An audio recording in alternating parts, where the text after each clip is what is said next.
Today, I want to talk to you about circumcision. More specifically, um, spiritual circumcision, the circumcision of the heart. You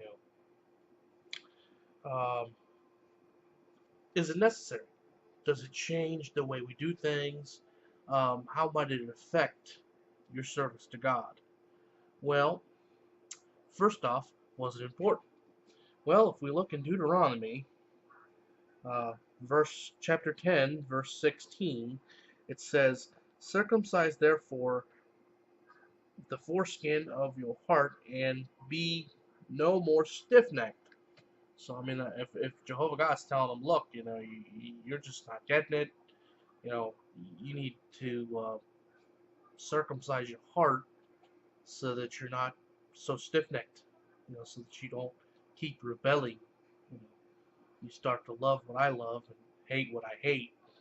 You and he says it again in Deuteronomy. I believe chapter 30, verse 6 says, "And the Lord thy God will circumcise thine heart and the heart of thy seed to love the Lord thy God with all thine heart, with all the soul that thou mayest live."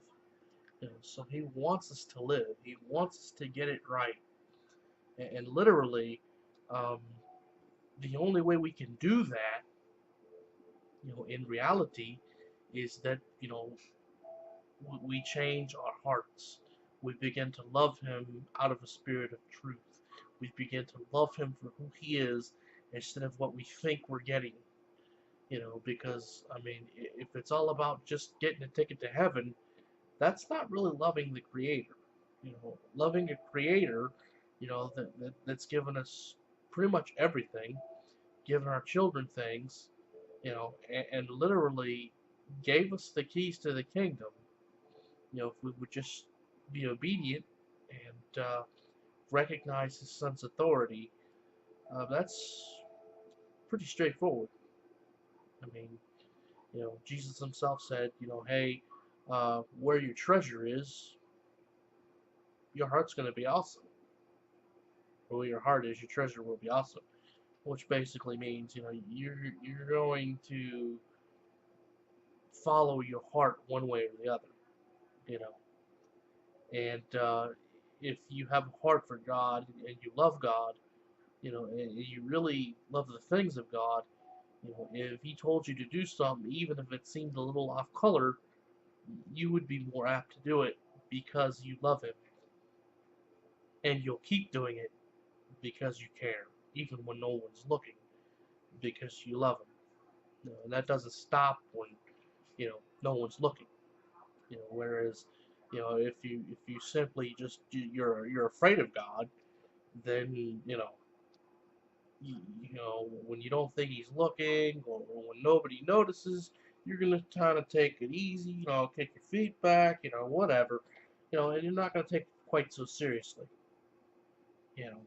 But He knows the intent of our heart. He knows what we're doing. I mean, there's an account for pretty much everything we do. Every idle word out of our mouth, we're gonna have to account for. So basically, if we love God, serving God becomes a whole lot easier. You know, that's like doing a job that you love. It's like a hobby, or it's like a 25-hour, 7-day a week, 365 days a year vacation that lasts all the time. You know. Anyway, um, there's another scripture in Jeremiah that deals with circumcision of the heart, and I'd encourage you to read it. Look it up. You know, and see if that correlates. With what Christ says about the heart, and what He says about how we should feel about things. Because I mean, we already know in Scripture. I mean, that he said quite a few times, if you love me, you'll obey me.